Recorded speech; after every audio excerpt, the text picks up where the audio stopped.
I found this little pot in our dig. It is what Anne calls a virgin pot because it is all complete. I'm sure it's going to wash up quite nicely. There's only one small little tiny chip in the edge of it. This is a real thrill for me. Yolanda, did you see this lovely juglet that was found yesterday? Yes, beautiful, yes. We have several like this, and they represent the type of small juglets. We call them juglets.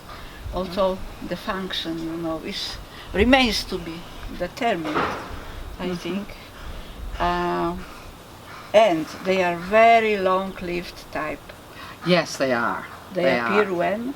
Well, we have them in Iron Age 2B, 2C, and they even continue into the Persian. 2A. 2A, very early 2A, versions yes. in 2A, yeah.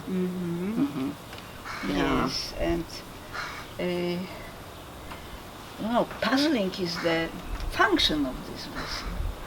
I think, first of all, we should examine the residue, if there is any. Yes, we've got this intact, unwashed piece. So let's not wash it, let's get residue analysis done. But once it is washed, we should check the capacity, the volume of it. It has a rounded bottom, so it was not made to sit on a table. Of course. Yeah. It is, usually we call this kind of vessels dippers. Dippers like, for dipping. Yes, dipping into what? Wine, water. And I think also that because they are of so similar shape, this is why I was talking about checking out the volume. They might have been measuring cups, actually. Oh, that's interesting.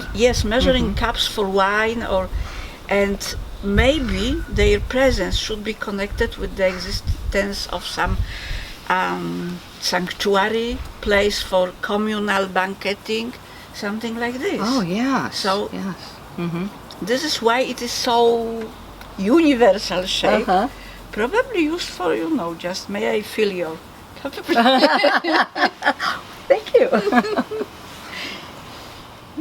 So I think if we make a good comparative study into the evolution of shape and comparing the volumes of the vessel, maybe we can arrive to some conclusions connected with the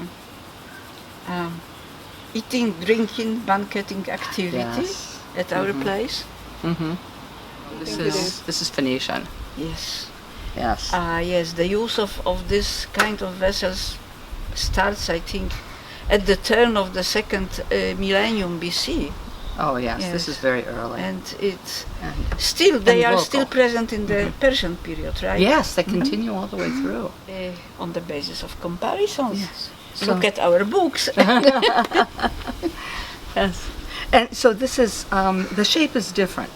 The earliest ones and the latest ones have a different shape. So this would fit in the middle, sort of Iron Age 2B, maybe into 2C.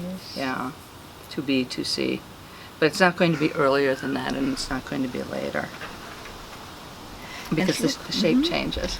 They are fairly thick-walled, which they are. prevents them from breaking. And this is why we have several complete examples. Yes, and they have these big, heavy handles. So they're small handles, but they're very substantial.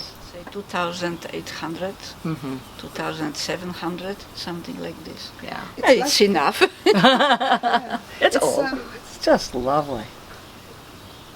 Yes. Yes, it was a functional shape. But also, the tiny pots for perfumes or for medicine are usually very thick-walled.